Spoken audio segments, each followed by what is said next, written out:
Kita semua tahu ya, matahari itu sumber energi yang luar biasa. Tapi pernah kepikiran nggak, tantangan terbesarnya itu bukan cara nangkep energinya, tapi gimana caranya bikin energi itu bisa diandalkan. Nah, gimana kalau kita bisa tahu persis berapa banyak listrik yang bakal dihasilkan setiap saat? Disinilah kecerdasan buatan mulai berperan. Coba bayangin deh, apa aja yang bisa kita lakukan kalau kita tahu pasti berapa output listrik dari sebuah PLTS. Jam per jam, hari per hari. Kemampuan prediksi kayak gini bisa mengubah segalanya, dan itulah inti dari analisis yang akan kita bongkar kali ini. Oke, jadi mari kita mulai dari dasarnya dulu. Energi surya ini menjanjikan banget, tapi ada satu masalah fundamental yang bikin dia belum bisa maksimal. Indonesia sebagai negara tropis, itu ibaratnya surganya energi surya. Kita akan dikasih sinar matahari melimpah hampir sepanjang tahun.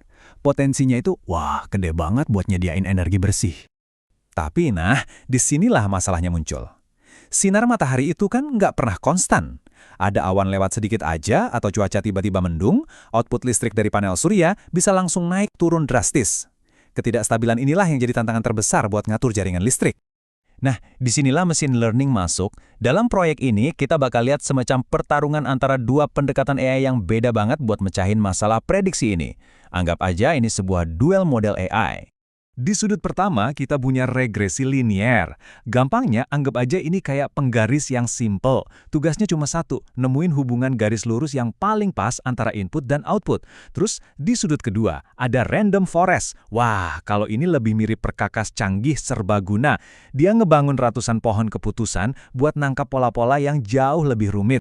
Proyek ini juga nggak dikerjain asal-asalan loh. Kalau kita lihat alurnya ini prosesnya tuh sistematis banget.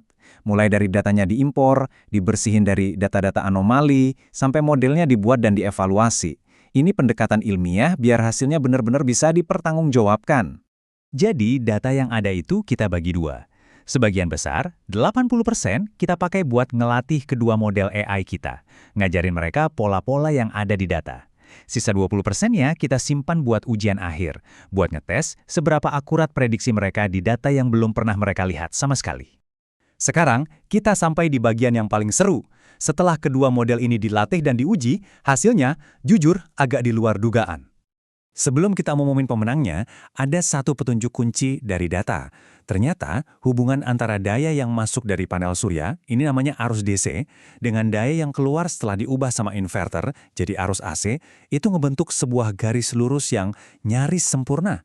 Ini petunjuk besar banget soal sifat asli dari masalah yang kita hadapi. Oke, dengan petunjuk tadi, coba tebak deh, mana yang bakal menang? Si model sederhana yang jago nemuin garis lurus, atau si model kompleks yang dirancang buat pola-pola rumit. Dan inilah dia hasilnya. Kaget kan? Ternyata si penggaris sederhana regresi linear yang jadi pemenangnya. Grafik ini nunjukin dengan jelas banget kalau tingkat kesalahannya atau seberapa jauh prediksinya meleset itu jauh lebih rendah daripada model random forest yang lebih kompleks. Seberapa akurat sih emangnya? Akurat banget. Skor R-squared-nya itu nyampe 0,998.